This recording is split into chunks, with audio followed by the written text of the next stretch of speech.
Hi, I am Stephanie J. Block. And I'm Mary Lee Fairbanks. And you are listening to Season 4 of Stages Podcast, where we go behind the scenes and beyond the resume. Join us as we talk to some of the greatest talents from theater, TV, film, and more. And then check out stagespodcast.net for past episodes, merch, and so much more. And love where you are now. Hello, my friends. I want to tell you about this amazing initiative brought to you by The Outsiders Musical.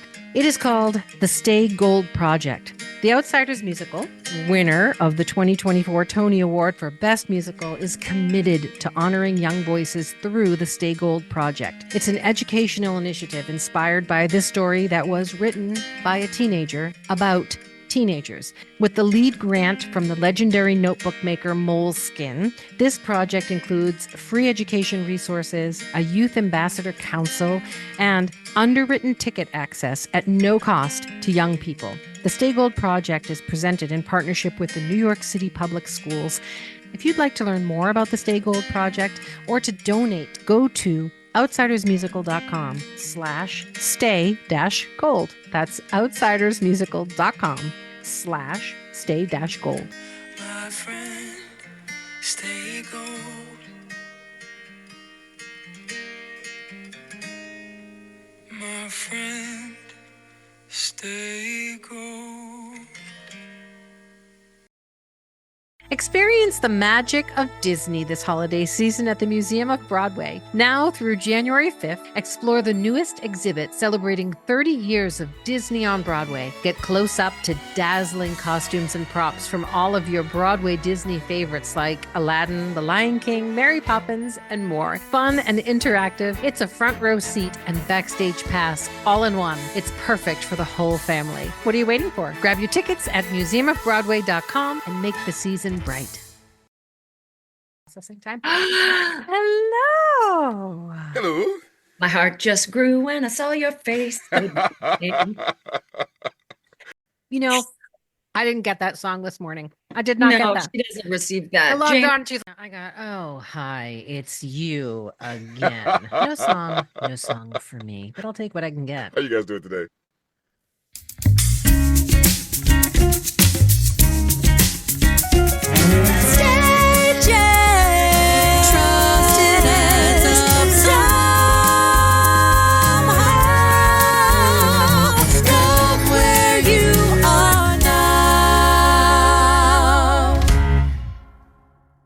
Today's guest is an absolute gem of a human being, and although I've only had the pleasure of working alongside him in concerts and readings and benefits, his presence and his spirit resonate much like his voice, deep, full, and with major staying power.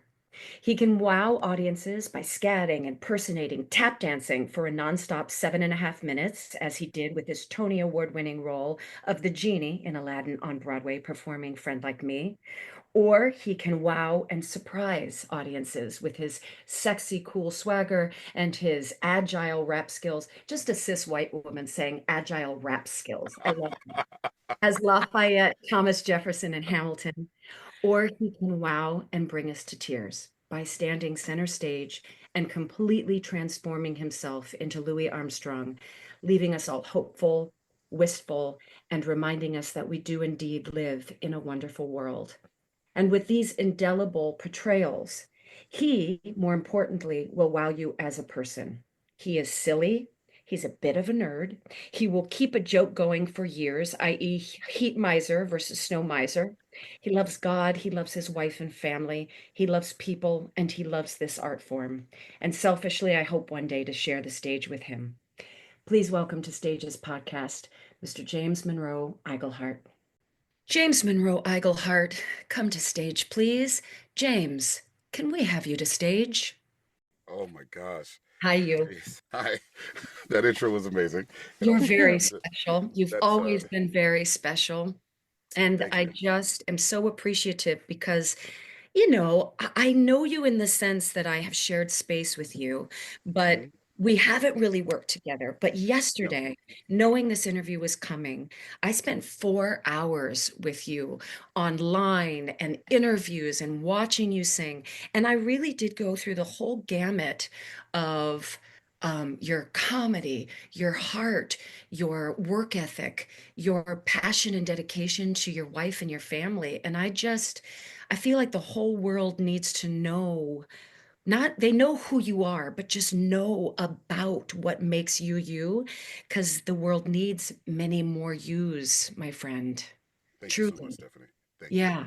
But you don't You- understand the nerd in me is kind of like flipping out because for years I just heard about Stephanie J. Block, and so it was like the voice, the person, this and that. And then when I got to meet you, you were so sweet and you were so And I'm a everything you nerd said. And too. And you're like, I I know, see. and I think well, like right now I'm looking, all I see are the pictures behind you, and I was like, oh my god, those are so cool.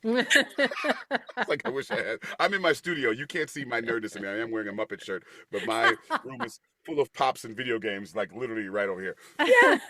So He's that's been a part awesome. of your life for forever, right? You're a bit of a Yes. Disney nerd. Oh Yes, gosh. both Yeah. you Oh yeah. and Dawn, your wife. You Yeah. love Oh yeah. it. Big time. Big time. Is that how you guys connected? I know you met during show choir, like however many years ago. Yeah. Oh, she's better with the dates than I am, but I believe we have known each other for 30, over 30 years. Oh, Wow. gee. The funny thing is we've been married, it's probably longer than that because we've been married 22 years. January be 23.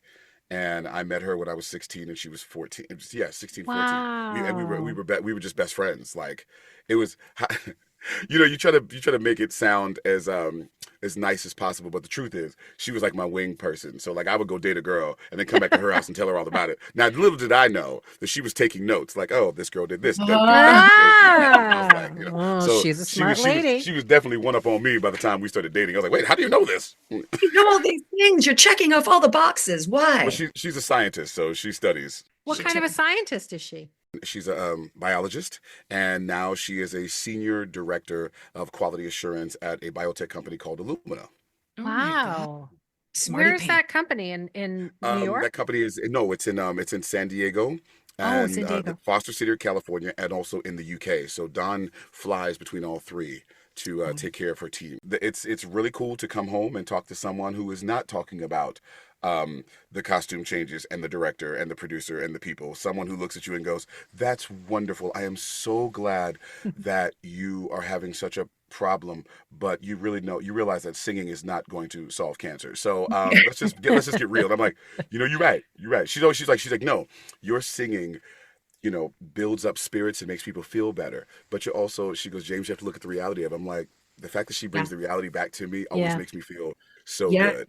The thing about science is, of course, we have to believe what can be proven, but there's a lot that we can believe in that is not proven, Oh, right? Mm. big time. Oh, And so, seriously. even when you think about sound healing, which is a huge thing, right? So, if you make sound and you see what it does to water and it purifies, and so sound can be a healing thing too. And there are things that we need to believe in life that can't be proven through science, also, or Abs- maybe just haven't been proven yet through science, That is right? true. It's I, like, I think for her, she wants to make sure that I don't get caught up in the yeah, minutia of the stuff that doesn't matter. That's right. right. I Don't agree. get Yeah. don't get caught up in the press. Don't Yeah. don't believe. We always say don't smell your own farts. Yeah, Believe your right. That's believe right. believe your own press. Get caught up in the, oh, I'm friends with so and so. Is like, look, the reality is this is your job, That's Yeah. right. and You let's look at it forgot to like put that. on the vest one Yeah, night. It's come on, Yeah. right? okay. Like, just come home and just be you. And I'm like, she's really Yeah. helped me with that because Well, you've had a lot of life, I think, that would ground you in I'm using air quotes, the reality of life. You brought up the word cancer, and yeah, Dawn had quite a journey and oh fight yes, with that, and you were yeah, alongside her the big whole time. way. Oh yeah, I would assume that you did use music and the side of the arts and humanities to help in the healing of not only the cancer itself, but just the downtimes and relationships. And you need to surround yourself with that stuff just to keep yourself buoyant during those times. those times really, it was the humor. I'm a very silly person. I'm a very silly person, and my wife is too. And there are moments where we just Mhm. need to laugh. We need to laugh through it. And Yeah. I'm a firm believer. If you can laugh through the bad times, you'll be fine. So Mhm. when she found out she had cancer, I'll never forget. She went online and started thinking of all the things that she could drink and eat to be more healthy. And Mhm. so we started documenting this. I have it on my phone. I posted them years ago. They were, on my Instagram and everything. And we made these smoothies. And so the cool thing is my wife is taller than me. For people that don't know, my wife is 6'4" and I'm 6 foot. So she's standing behind me and she's made this smoothie that literally looks like sludge. Literally looks like sludge. And she says, let's post it, let's talk about this. So she's behind me, and I'm, doing my, host thing. I'm like, okay, Don and I have made this drink, and we're gonna try it. Now I don't know, as I think we're trying it together. So I try it, and I go, oh, not that bad, not that bad. So then I look at the tape, and she goes up and she goes, nah, I'm gonna let him try it first. And just that, What's in it? What's in it? right? She's like, yeah, if he spits it out, I'm not trying this. I was like, you didn't try it. She was like, nah, I was gonna wait for you. But it's the fact that I didn't know. So it's those type of things that we would do to each other, or she would say, she has, cancer brain, where there's moments where it makes you forget things. Like she's trying to say the word chair, but she's thinking of everything but chair. Yeah. Yeah. Well, that became kind of a game for us. So there's this, it's timely time. Santa Claus is coming to town with Mickey Rooney. There's this moment where Santa Claus is talking to the penguin, and the penguin is going, hack, hack, hack. And he goes, the snow, the moon, the stars, the chimney. And we always laugh. So that became our game. She's like, James, and I'm like, the curtains, steak, fries. And she was like, James. I was like, what? I'm trying to help you out. So It's like a game show. Pass. What's the next word? The dumb things that we would do to laugh through it. I was such a prude before I met Dawn. And what I mean by that is, I was a church boy, Baptist church boy. So, you didn't cuss, even though it did. But I wasn't. My wife teased me. I'm such a priss. I don't like dirt. I don't like to be dirty. I don't like things like that.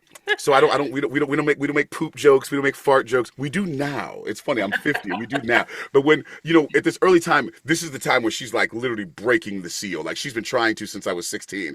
But like these things are happening, so you just have to deal with them.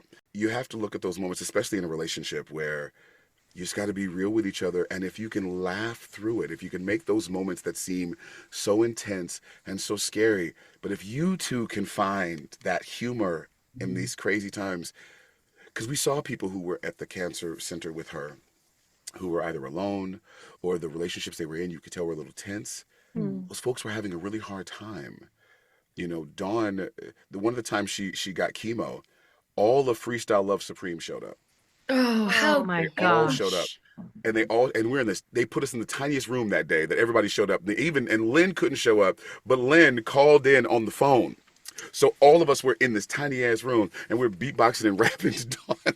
That is so amazing. And the people around us were like, who is this woman that just has these people come every week? Just this circus that follows her around. Every week she had somebody, we had a group of people there to make her laugh or keep her going and just say, we would get a different shirt every week than when she went. And the last shirt we had, because I'm bald and she lost her hair, and the shirt said, does this shirt make me look bald? And the two of us wore it together. And so it's things like that just really brought us together. And it was a scary time. Yeah. But also we were like, I kept telling her, you're going to get through it. But my wife is the strongest person I know. And she said, they say there's a 20%, they said, there's only 20% people get through this. I don't know what it is, but we didn't know which cancer it was yet. She goes, well, I'll tell you one thing, I'm going to be that 20% that gets through. Yes, That's her attitude. That has been her attitude since we met. What kind of cancer did she have? She actually had Hodgkin's lymphoma. So it was actually one of the lighter ones, which we were very happy about. But they caught it early. She was 42 and they caught it when she was, it was like stage 2, almost stage 3. They got it quickly. And then she had thyroid cancer. They had to take her thyroid out. She had just gotten over cancer. And they were like, you have thyroid cancer. She literally looked at me. She was like, this is terrible. We're sitting in the doctor's office and the guy, comes very solemn. He's like, ma'am, I know you just got through chemo, but you have thyroid cancer. And Don looks at me and begins to laugh out loud. Oh And I start God. laughing, and she was like, "Of course I do. I Oh mean, why man. wouldn't I? I mean, it's not like I could just get rid." And the guy was like, "Are you guys okay?" I'm like, "Yeah, we fine, but this is how we deal with stuff. So just tell us what we need to do before you go into your list. What do you want to do? Stop trying to make us Right. feel good. What do you want? Let's just get Yeah. this over Get with." down to it so we can take care of it. The Yes, good That's and thing that's what we about did. thyroid cancer, though, is it's very Yes, containable. I had it yes, too. I very true. had my thyroid removed, and it's been 10 years, and it's super containable. But I Yeah, think like what you were talking about laughing and bringing, the singers came in, and I think what it does is get you out of that insular place that you can get to, especially when you don't feel well, where it's just you have repetitive thoughts, you're always going inwards, you can't, the mind just keeps spinning. And I remember when my brother had leukemia, and yeah, there was one time we were all at the hospital, and it was sort of day after day of sitting in those little visitor rooms that are yep, so depressing. yeah. And I was telling my cousin, I see these same people every day, but none of us ever talk to each other because we have different families and different situations. And my cousin rolled up with a huge cooler. She wheeled this cooler into the hospital, into our little room, and she's like, "Okay, people, we're all going to get to know each other." And she set up an ice cream sundae stand. oh, And That is awesome. it That makes is me want to awesome. cry just telling the story. And she dished out ice cream sundaes for all these families in the waiting room. And it was so beautiful. And everybody, by the end of it, we were talking and we were laughing and we were comparing different notes. energy, a different It crackle was in Yes, there, definitely. it was That so shake it up. beautiful. It was Oh, such a special community, day. Yeah. community. So sometimes when you have these dark moments, to search outside the box for something to bring in and remind you that there's so much more out there in the world. And Definitely. you do that with music and ice cream. Oh yeah. And we'll be right back.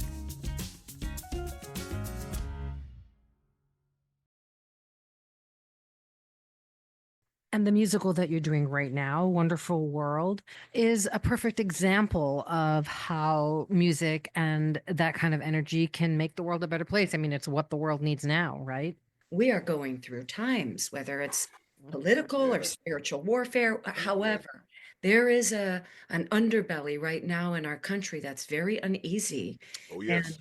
watching you speak about this show, watching you sing the titular song, it's truly healing. And it really is a reminder to get out of that mindset of noise and polarization. And what we have, what we're sharing Mm. is such a beautiful, beautiful world. Talk to me, one, about where this project came from.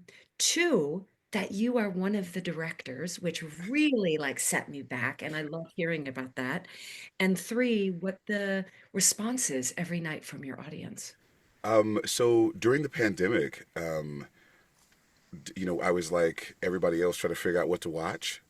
And finally, I convinced I convinced Dawn to watch Ken Burns Jazz with me because I keep telling her I want to watch, and she's like, "How long is it?" I'm like, "Well, it's like 17 DVDs," and she's like, "James," I'm like, "We ain't got nothing to do now, you know." Exactly. Dawn, where are you going? Do you know what I mean? Where are we going? So we we sat down on Netflix. And we watched the whole thing, but the first three episodes were about Louis Armstrong, and there Mm. was a moment where as an actor, you're always looking for that one thing that you could do or something, and then I was like, Louis, musical. Why is nobody thinking about this? So This was your no, brainchild. no, no, no, it Oh, wasn't. okay.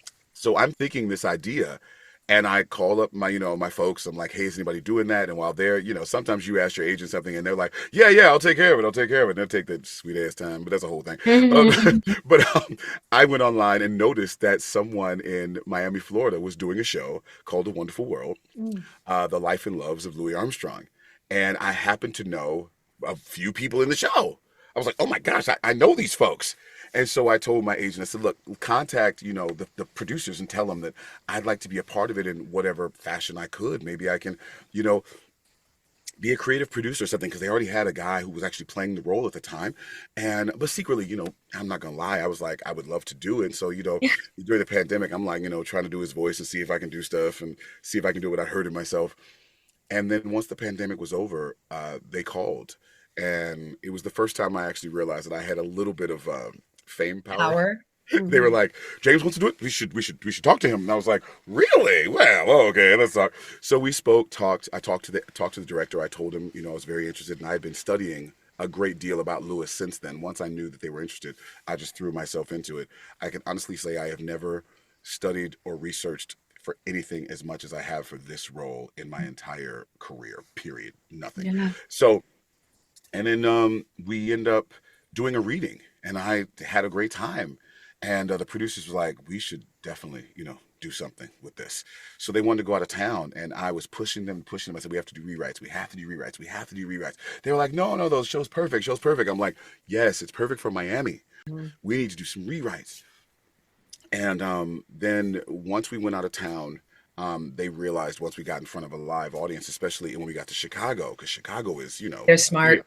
theater town, where Louisiana was like, oh my God, we're just so happy you're here. Chicago was like, We have good some show. Good show. There's some things you need to fix. And they came to me and they said, they were like, so you have some great ideas. How do you want to, help us out?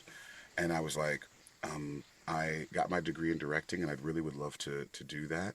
And it was Chris Renshaw's idea. He was like, hey, you've really been so much help to me. Cause sometimes you're in a role where you as the lead talk a lot. You're like, we should do this or we should do this. Why this doesn't make any sense? Why should we do it? And he was like, you really have an eye for this. Do you want to do it? And I was like, yes, but if we do, he had an associate director named Christina Sajou.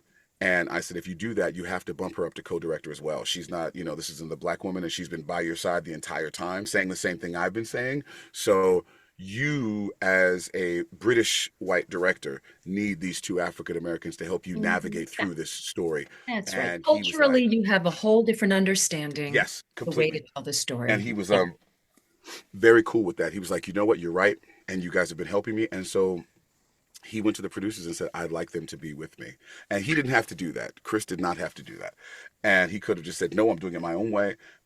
And then the three of us got into a room with our writer, and we fought for 7 months, 7.5 months, about how to get the show the right way. And then here we are, and the response has been really more than I thought it would be. It's really been more than I thought it would be. I think because people, when they see Louis Armstrong, they see usually they see the older man next to Barbra Streisand with the smile. Sure, and stuff Hello like that. Dolly. Sure, Hello, sure, Dolly. sure. They don't realize what a true brother this dude was. He was about as hood as you could possibly be. I always make jokes. People say, if Louis was alive today, who would he hang with? I said, probably Snoop Dogg. I said, Louis would probably be kicking it So with Snoop Dogg, Martha Stewart, and Louis Armstrong. That's the crew. And is it And Louis or Louis? Or is it both? it's both. It's actually Okay, both. okay. The fun part, Louis always said that my mama called me Louis, I'm Louis. But when you get into Hollywood, or a lot of Hollywood people called him Louis, and he, at the time he's like, yo, I go by both, because he for Louis it was about, hey, get the name out there. So it's Louis Armstrong, Louis. Right. But whenever he spoke about himself, he said Louis, and then that's why it's really funny. It's very prominent in Hello Dolly when he says, "This is Louis," and he really hits it, to let people know who he is. But it is both. But I will say that the audiences have been. It's been so much fun because I've never been in a show where our audience has been really as strong of a certain age range. It's an Yeah, I older was wondering audience. about that. I was wondering if the younger generation who really wouldn't be too familiar with Louis Armstrong or Louis Armstrong, I They wondered. should. They should, and we're bringing them in so they can see it, because Yeah. when you think about what Louis went through, like if you were to take jazz out of the situation Mm-hmm. and put hip hop in, Mm-hmm. he is just as strong when it comes to like the rappers of the original rappers of like Kool Herc and like Kool Mo D and like LL Cool J or like Curtis Blow. He is that dude when it comes to jazz. He is the first person to be recorded, to have scat recorded on a record. Like scat was always around, but the first person to actually record it was Louis Armstrong in a song, I think 1926, called Heebie Jeebies. He's the first one. So think about that. He recorded like 50,000 other jazz artists now scat now, because he was groundbreaking. Miles Davis, I like to always say this quote: there's nothing on the trumpet that has been played that Louis didn't play first. I mean, Louis changed the game on how he did things. And he was one of the first people to go, nah, it's segregation. I'm not playing there. I'm not playing there. I read so many interviews. One of the famous interviews I love is there was this, he was back home in New Orleans, and he was about to play, and all these black people on the levee listening. It's a radio program. And this white announcer just couldn't announce him. I just can't announce this black man. I can't. And Louis said to the promoter, said, he won't say your name. He goes, don't worry, I got it. And that's where the famous, good evening, ladies and gentlemen, I'm Louis Armstrong, came from. He announced That himself. bigoted white man gave Louis a gift, because that was the stamp, right? That's once the show, he would sing the song, he would sing Sleepy Time Down South, say good evening, everybody, and then say, good evening, ladies and gentlemen, I'm Louis Armstrong. And that became a thing. So he was like, don't announce me, it's fine, I'll do it myself. You know, there are things that he did and who he played with and who wanted to play with him. Yeah. You know, it's funny, I look at those old movies and I look at the way that folks looked at him, and they were very much like, oh, look at this Uncle Tom doing this and that. But you don't understand, those white guys, Danny Kaye, Bing Crosby, Frank Sinatra, Dean Martin, they all wanted to play with Louis because it gave them street cred. It gave them jazz cred to play with Louis. Louis is known as the guy on the film, but he's really one of the greatest American musicians of our time. Like literally, he's like one of the godfathers of jazz. Like without him, it wouldn't have been as popular. He's the one that was the ambassador and made it the way it was. And the audiences that come to our show, it is so sweet and so cool because we'll start songs and I'll see a couple that is older. And it's always relative when you say older. Like when I was a kid, 50 was older. But now I'm 50 and I'm like, that's not older. That's not old. I'm fine. I'm great. I'm still doing things. So saying older is always relative. But the people that are older than me, I will start singing a song and there'll be a couple and they'll look at each other. And you can see they're A remembering. lifetime of memories and things, right? They're jumping back to that time and place. We do cheek to cheek. And I could have Ella, right? With him yeah, now? with Ella. I could have swore there were a couple couples who thought about making out in the theater. I'm pretty sure. I started that song and they were like, I was like, what is happening? You know what I mean? Like, I started heebie-jeebies. Now this one lady, she was gigging. I'm like, she got sent back to her teenage years when she got that record and her mama didn't know. I'm like, you could tell it was that just, it's amazing. And then by the time we get to A Wonderful World, there's so many things that happen in our show. You know, I don't want to give it away, but there's so many things that happen in our show that most people don't expect. You know, when they look at Louis, most people don't think about political situations. And there is a political situation in our show that is very reminiscent that happened recently. So Laura Ingraham told LeBron James to shut up and dribble. Well, when the Little Rock 9 situation happened, Louis Armstrong spoke out. And he was blacklisted. And I went and found all of these papers of these, journalists. And one guy's told Louis, after everything is America's given to him, he should just shut up and play the trumpet. And the fact that we are so far, it was 4 decades before, this is not even the 80s. He died in 71. And that was happening. Like the rhetoric has not changed. So when we do that scene, our audiences from every walk of life, whether it be on one, left or right in the middle, didn't vote, they're all there. And it's amazing. You can hear a pin drop when we start doing those things. It is incredible. Including it in the musical, was that your suggestion? No, actually, that part was always there. That part was always there. But the way to say it was part of my suggestion. I was like, we got to get mad real with this. Let's just go. It is one of the coolest things I've ever been a part of in my entire life, honestly. What's the time span of the show? Is it talk about his childhood? Does it take it through his life? We actually go through 4 different moments of his life. He was married 4 times.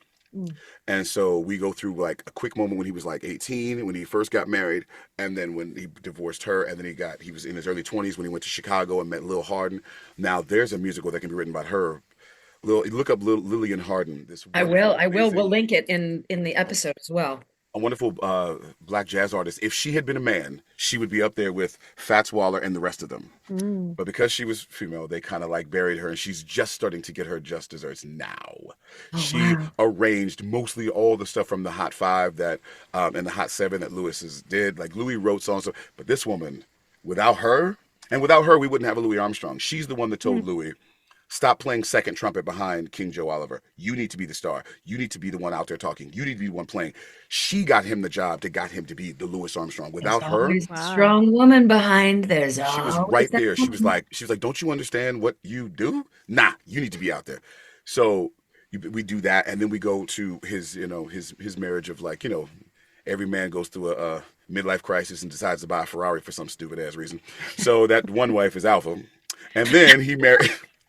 And then he married Lucille, who he was with for 38 years when he was actually mature enough to handle a real relationship. She was the rock. She was the one that was like, that's great, you're a star. That's beautiful. Did he have But when any you're children? home, that's the thing. Yeah. That's fun. T on that is there's a woman out there who claims to be Louis Armstrong's daughter. And she has all the letters that Louis wrote her mom. Wow. And people are pretty sure that that is his daughter. He Wow. sent money. He knew. Lucille knew. We touch on it very slightly. We didn't want to get too deep into it because she's still alive. You want to go there, That's but right. That's not the story you're telling. that's not the story we're telling. We in our show we say in jazz it's about the choices you make in between the notes because it's Mm. improv and things. So our show is about choices, and are you okay with the choices that you've made in your life? And if you are, then you've had a wonderful world. And if you're not okay with those choices, then maybe you need to fix yourself to where you're okay, because you can't go back in time and change things. Look at your life and like own those choices, own them, and go, all right, I'm going to move forward and be the best person I can be.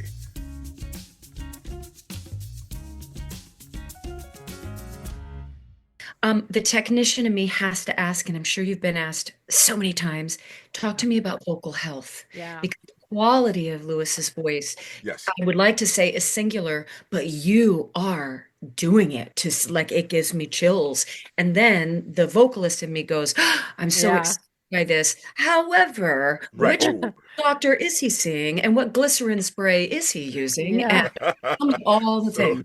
I have a wonderful. When I found out I was actually going to be doing the role, I called up Alex Brightman, who played Beetlejuice. He was doing this crazy, crackly voice. Yeah. Yeah. And he said, listen, I have a guy.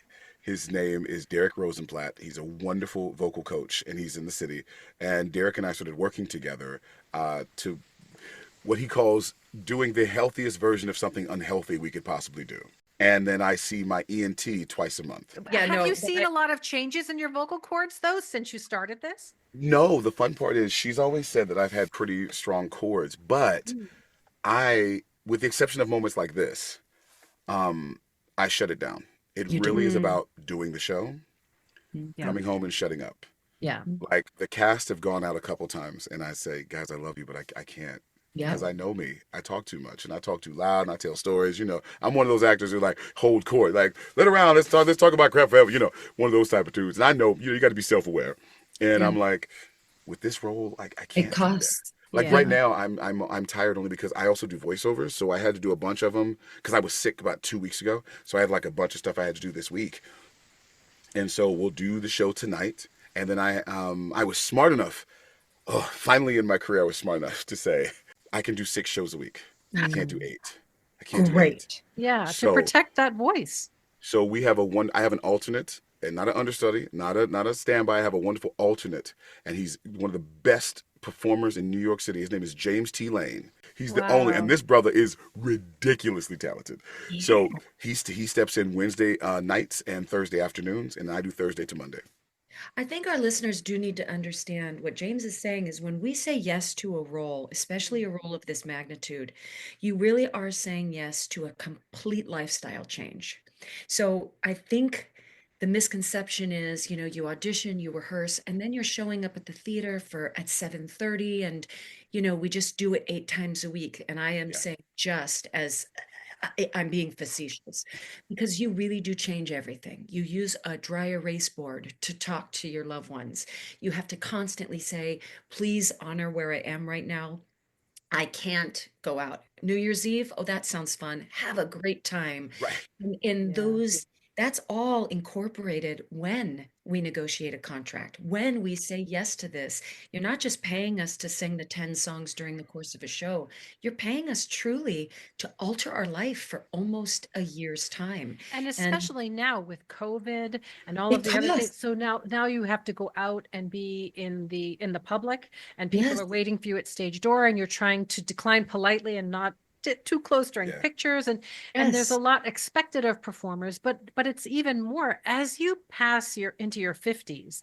Yeah. It's Yeah. exhausting. I mean, You start. and how do you balance, because you have relationships in your life that Yeah. you have to tend to and care for, and that takes energy, and then 8 shows a week plus rehearsals plus, I mean, it is a lot. And I don't know, I think young performers getting in their 20s, you have boundless energy. Steph Yeah. and I Oh were yeah. doing 12 well, and you shows a feel week when we were immortal 20. as well. Yeah. Nothing is going to Yeah. affect you. You'll Yeah. be fine. It's that first injury that happens. Yeah. That's You right. go, Yeah. oh my It God. sets you straight, Yeah. doesn't it? I mean, that scares you so straight. Then you're afraid to do anything. Yeah, right. But also, I didn't realize, egotistically wise, I was like, great, I'm being this show. I'm gonna finally, do this directing thing. I've been wanting to do this for a long time. Well, the director doesn't leave.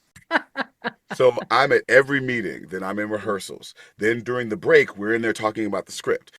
And my wife was like, she said, I love you. I can't wait for this to end. I need this show to Mm, open. She goes, I need this show to open. Because mm, I said, am I doing something wrong? She was like, no, I need you back to Yeah. normal. She goes, yeah. because you're not sleeping. She Yeah. goes, you're constantly thinking about this. She goes, you're agitated all the time. I said, am I mean? She goes, no, baby, you're not. She goes, but this show has consumed you. And it did. It really did. What can you do to kind of silence that at the end of the day? Do you have a practice? I I do now. I do now. Gummies. I am very good. Lots of gummies. Well played, well played, well played, well played, well played. How I won't many say how many I won't say milligrams are we talking? I won't say which actors I know that do that, but I'll just say let's just say Spamalot was a very happy place. The St. James was a very happy place at the end of the show. Like, where'd that joke come from? I think I know, but that's a whole different thing. A But whole different story. it's a whole different story. I have learned. My imagination is pretty big, and I am able to put myself in a place of calm. I had to have surgery one time, and that's a whole different story. We can go into it later, but they couldn't give me anesthetic. They had to do something different. I mean, they had to Really? numb me. They couldn't. I wanted to go to sleep. They couldn't put me out. Localized, but they couldn't knock me out. So I find a place, and I put myself there, and I find different places. And right now, my place is Monterey Bay, Mm. and I am able to listen to the water. I am able to listen to the sea lions. I am able to see. This is gonna sound crazy. I'm able to see the sea otters floating on their back in the seaweed, and make a calm moment and find a place for myself. But I really had to do that because I was getting crazy, and my wife was like, "James, you have to do that thing you do. You." I say, "But babe, I've got to think about it. If I don't think," she goes, "No, no, no. There's a certain time at night where you've got to stop thinking about the show." And go to Monterey. Well, I And find go too, there. when I get kind of obsessive about something, it's really important to check out, because that's when your brain can actually make the connections between the things that you don't know are supposed to connect. And then when you've really had a night's sleep, or you've really just not thought about it for a day, where you literally give yourself a moment to stop for 24 hours, you come up with new connections that you didn't know existed before, Yeah, and it makes the piece clarity. better. Yeah.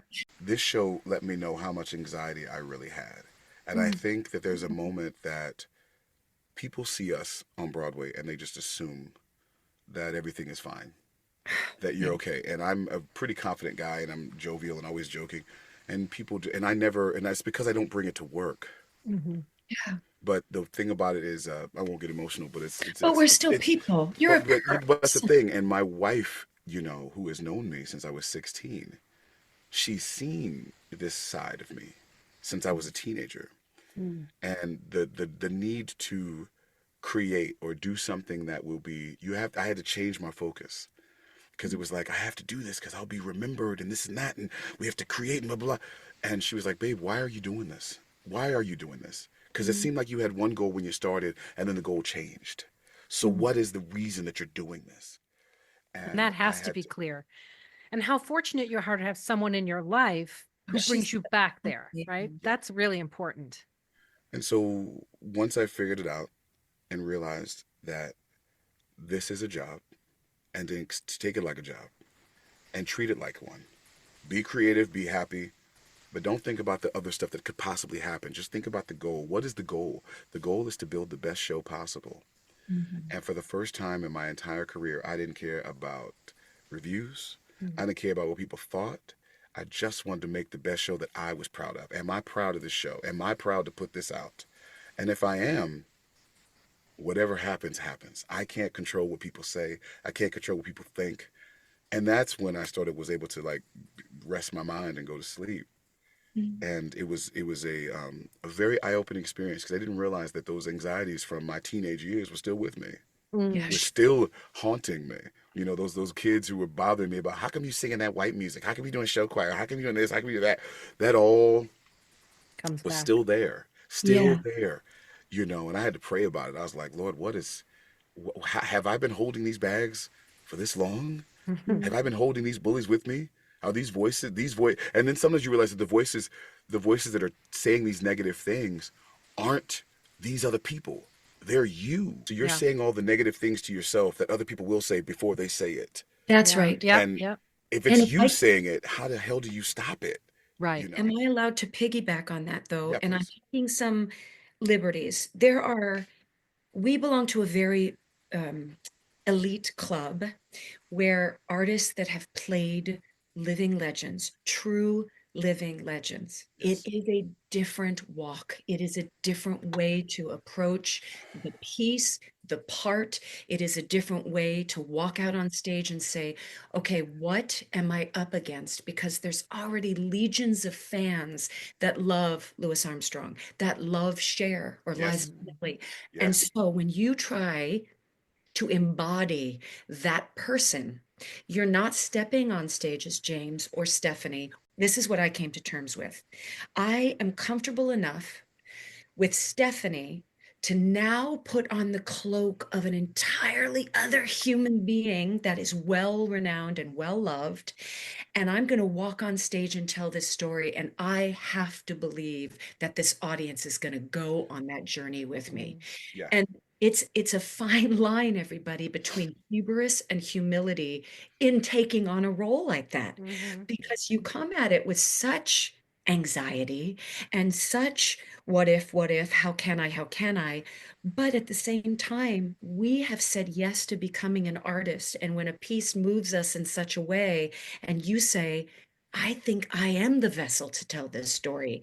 Yeah. You got to have a little ego to even True. invite that into your life. Yeah. You are confronted with the balance of humility and hubris. Mhm.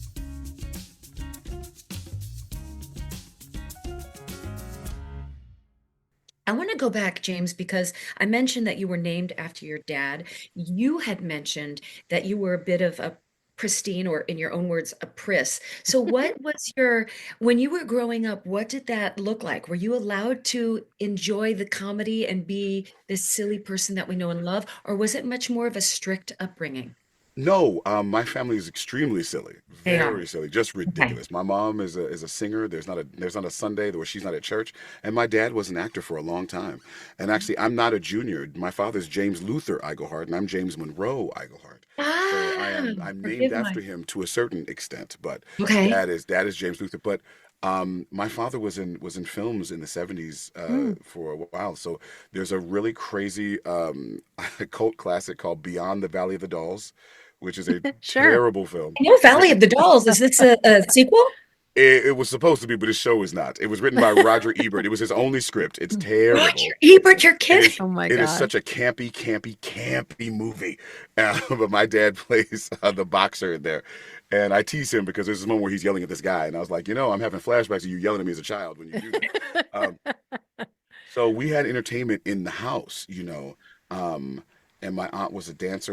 In my family, we were either entertainers or you did sports. You were either football, baseball, basketball, or you were entertaining. So that Wow. part was fine. I think for me, the thing that was interesting was wanting to be like them, Mhm. but my father, he was very tough in his upbringing. He wasn't tough on me. I almost felt like because his dad was so tough on him that he Mhm. was a little lighter on me in a Mhm. certain way. Because for him, he was like, son, you could do anything you want. You could do anything.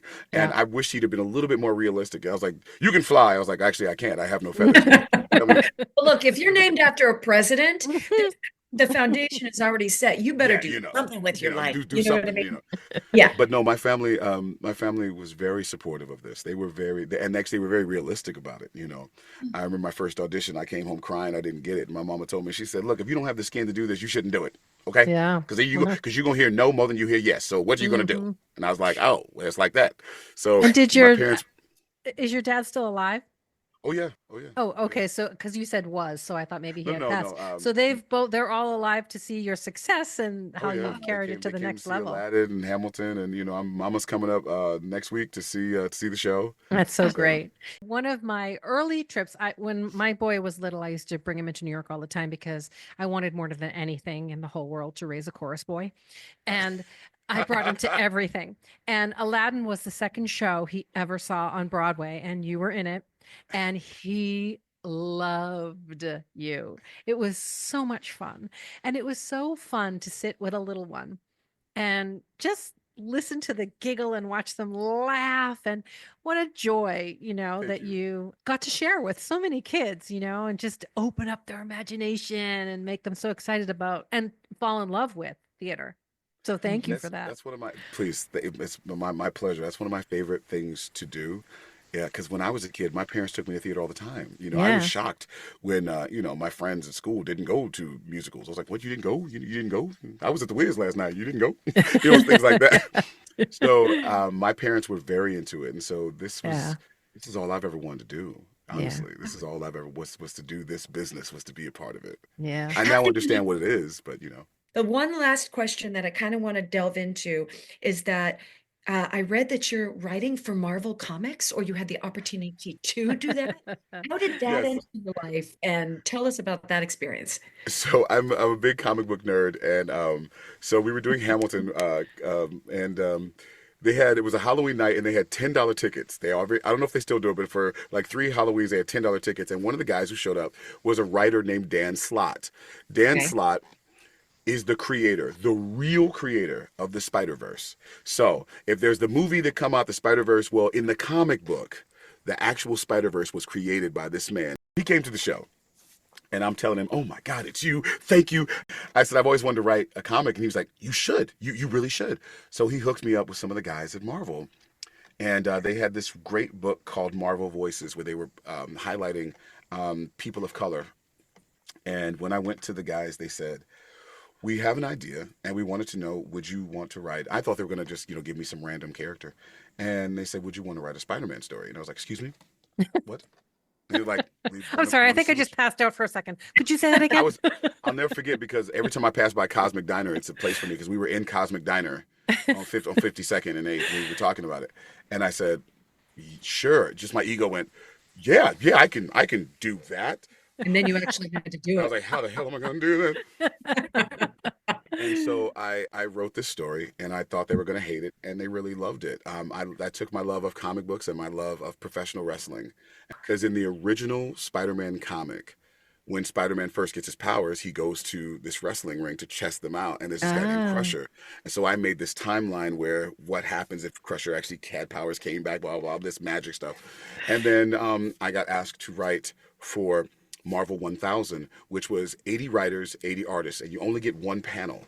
You have to write whatever it is in one. Can you write a full story in one page? Oh, wow. What a And test. so I did that. And then Marvel Voices asked me to come back and write another one. And I wrote another Spider-Man comic. And so they're short, they're like, 3 or 4 pages. And it was really, really fun. And I love doing it. And hopefully I get to write with them again. I still have friends over there at Marvel. And I would love to write for DC, because I'm a huge Batman fan. And I love creating this. You expressed a little bit of worry about your legacy. You are such a multi-hyphenate Mm. that I think you can release that. You are a star full-fledged. You are beloved. You are a Broadway director now. You are a published author. Like it goes on and on and on, my friend. Thank you. Release And I everything else. You've done it. You've done it. my therapist is helping me release it. Believe me, Right. my therapist is helping me release it because.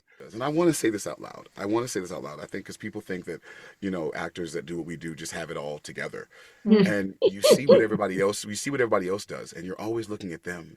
She Yeah. goes, but you never see the things you've done.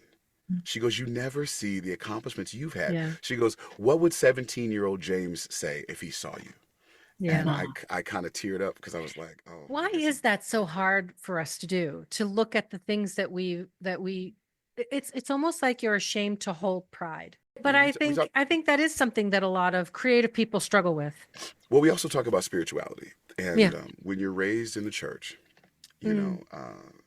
everything you do is from God. So it's not you. And if you do accept it, then that's boasting. And that's prideful. And Right. if that's beaten into your head for a long time and not explained to you in the correct way, then it's hard for you to let that go.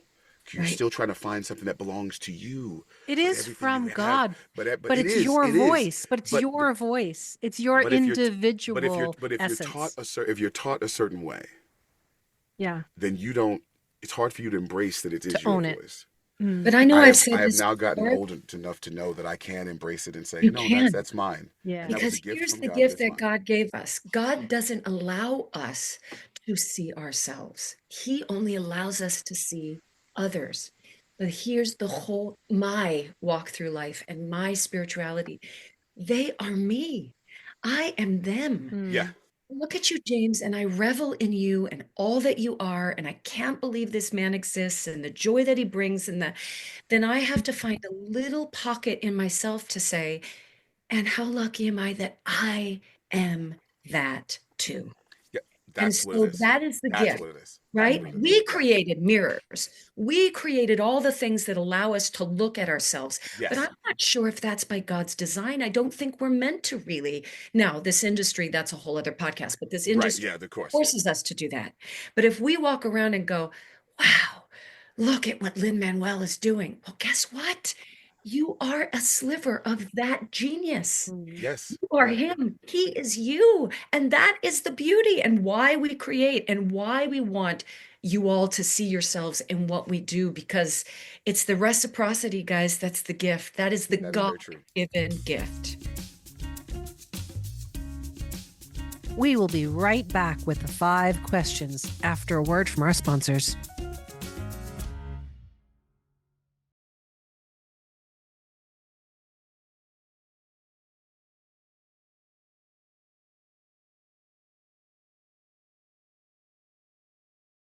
Right. What is your all-time favorite sandwich? Oh, that's hard. A pastrami. I'm so bougie. A pastrami sandwich on a croissant Oh, because I'm bougie with tomatoes, pickles, and yellow mustard. Yes, I know that's against the law, and regular mayonnaise, but that just does me. all right. I just thought this up because of our conversation. If you were a Marvel superhero, what would your name be? That's horrible and wrong. How dare you? Um, if you were to ask me what my professional wrestling name would be, that'd be a whole different ball of wax. What is 'Cause it? I'm the main man, Marcus Hill. I'm a villain, and I'm a technical wrestler, and I would just and I cheat to win all the time, and I yell at the fans. And that's really really fun, and that's what I love to do. That translate though. That A translates. billionaire named Marcus Hill, Oh who yes, at time is a masked professional wrestler. yeah, and then he finally gets powers and goes out and starts helping people. There it is. Love it. All right. So we call Dawn and we say, Dawn, your husband's been arrested. What would she assume you have done to land yourself in jail? Probably talk too much. Because the first thing she always says, she's like, "Cops stop you. You tell them I'm not saying nothing until my lawyer gets there. So if I'm in jail, I've obviously said too much." Knowing my wife. All right.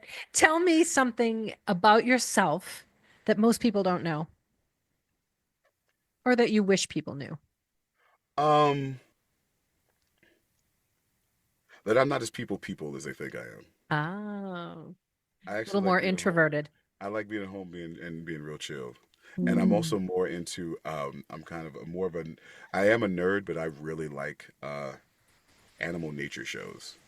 Like I will watch animal nature shows for days. Like my wife is like, if you don't get off that damn insect channel, I will kill you. I'm like, yeah, but do you understand the beetle has to fight his way through? She's like, James, James, James, James. Did you know how much weight an ant can Did you know? carry? Did you know? And she's like, I will. The other thing is, I really do, I really do love country music, and most people look at me and think it's crazy. My wife gets in the car, she's like, it's on the damn country channel again. I'm like, oh shoot, I forgot to change it before you got in the car. Seb loves bluegrass, and he's a native New Yorker, but he's like, you start bluegrass, there's no way a part of you doesn't start moving. Like it gets that blood going, your toe is gonna tap, and you have to be in a good mood. There's something about the stories, and the stories in country always make me laugh. Yeah. They always make me smile because some dude has always done something stupid. Oh, last one. This might be the hardest one for you. If you were a nail polish color, what's the color and what's the cheeky little name of that nail polish? Oh wow, Hmm. it'd probably be a okay, probably a weird combination of whatever happens when you put blue, powder blue, purple, and black together. Because those are my Oh, colors. I wear those a lot, and I've seen people do that in like a stripe or whatever, like a cloud of Mhm. that, yeah, yeah, yeah. and I would probably just be called. I'm terrible, and for those who know me, they know I got a very dirty mind. I'd just be called sexy. Thank This you was so such a pleasure. much. Oh, please, my pleasure. Thank you for inviting me. I'm so glad I got to be here. Congratulations on all of the things. All Yes. right. I hope to see you in real life soon. Oh, girl, I can't wait to hug you both. Thank you so much. Next time. Bye. You bet. Coming up next, what struck a chord? Oh, that was so sweet. Delightful, delightful, delightful. And Delightful. I just, again, the humility of it all, where he opens up and then he questions this, that, and the other. But then he's telling the story about what he's about to do. And he's like, and I picked up the phone. So I called Disney Theatricals and then I spoke with Tim Burton. And you're just like, wait a second, I wait know, a second. right? You have any idea what power you wield to even have that connection and for them to pick up the phone and have a conversation? That's incredible. I'm looking forward to seeing this show because when I was in college, my roommate and I obsessively Of course. Louis Armstrong and Ella Fitzgerald, and Might be called it was Cheek to all Cheek. duets. It was the best. I'm going to check. I think that album is actually called Cheek to Cheek. I'm listening right now because I got excited yesterday doing all the homework. Um, I don't know when this episode is going to play, but Christmas music, for me is all year round. Cool Yule. Just download Cool Yule, and it Oh, is okay. such an excellent Cool, album. you. It's Louis Armstrong, but it's got all of the flavors that Oh, you want, and it's great for driving and decorating and in the oh, back for perfect. parties. It's just a great, great album all around. All right, what do you Uh, have going on for Christmas, my friend? Big golly. Christmas, little Christmas? As we say, the juggle is real. Mhm. I say it's a little Christmas, and yet I look at my calendar and go, humana, humana, humana, humana. So we do all the things and we make sure to see all the lights. There's these really beautiful neighborhoods. There are these really beautiful neighborhoods where where we live, and you sign your homeowners association, but you also sign a contract to say that you will decorate your home during Christmas to the tilt. And so we Really? go literally. Yeah, yeah, this is a real thing. I would say the I neighborhood, could but not live in that neighborhood and have that pressure. no, no, no. And you can't even envision how far the entire neighborhood goes. So we walk as a family for about a mile and we're just in awe of house after after house. We're going to go see Elf. That will be a fun thing. Yes. I am the mom in charge of the class Christmas party and the Purse is nice. And so far we're going to go play Bean Boozled. Do you know the silly game Bean Boozled? Yes, It's Jelly Bellies, of y'all, and course, you of don't know what you're course. going to have. It could be Deb did it all the time. it could be bubble gum or it could be fish guts. It's the Yeah, same color, and you don't know whether you're going to get a delicious one or a disgusting one. yeah. And then I have a chart where the kids will go up and with their initials, they'll find out their elf name. So every initial's got like, a cookie socks, whatever. Or so it'll be either a cute little elf name or a naughty little. So I'm having That's a good time with fun. That's so fun. you. Well, What those about days are long gone for me, the elf days and the jelly bean game days. But no, we're having a Christmas party because Seb wants to see all his friends. He just got home yesterday, and I'm so happy. I was so happy to go to the airport. I couldn't sit still at the airport. And he's finally home. good? And yeah, so he's only home for 6 weeks. So we have a bunch of stuff that we're gonna do, together and around the house. And we'll have a party and try to stay close to home because he's leaving again and Yeah, going to has do a second semester in Europe. So it'll be fun. It's gonna be a incredible. nice Is he holiday. speaking any bits of the language? Did he He pick up speaks a any? bit of Spanish. Okay. I think if he had lived with a home, like a family, he would be much more fluent. But Yeah, I if it also was understand immersive. why, you're 19, you want to go enjoy your friends. I think it's a really interesting experience to watch them grow into adulthood in these ways. It's the balance between allowing them to explore and fail and try things and not try things. And, it's Totally. very interesting to know how much you put on, how much you take off on the gas pedal at this age. You're such a great mom, though, Mary Lee. Just to Oh, become that's nice of aware you. of that, to see him as part of you, but his own person with his own path. And it's not an easy thing to do. And you handle it with a lot of grace. Well, that's nice of you. I mean, I just remember when I was that age, if the more people told you how to think or what to do or why to do it, the less you did it. You were like, I'm Yeah, not doing that. no, And I remember always feeling like I was rebelling against somebody who was telling me what to do. And you can't know what something is till you experience it. I remember when Michael used to travel a lot when we first got married, and he would come home and talk about Rwanda, and I couldn't picture it. I didn't know what it smelt like. I didn't know what it looked like. I didn't know what the air felt like. But then when you go there, you go, oh, okay, okay, okay, okay. So then the stories take on new meaning. And yeah. that's growing up. That's kids growing up. You can describe it all you want, but until they live it and feel it and smell it and taste it and fail and succeed at it, that's the only way Not they're going to real. know. Yeah. Yeah, yeah. Yeah. Well, I love Anyway, you so much. I All love you the so much. rejuvenation and hope for the holidays. And I'll see you in the new year. Yeah. And Merry Christmas, Happy Holidays, Happy New Year to everyone out there listening. Thanks for sticking with us. We'll chat at you soon. Bye. We'll see you in season 5. That five golden. Is it golden or gold? What do you do? I do golden. Five 5 golden golden rings. rings. Yeah. All right. All All right. right. See you later, alligator. I love you. Bye. Love you too.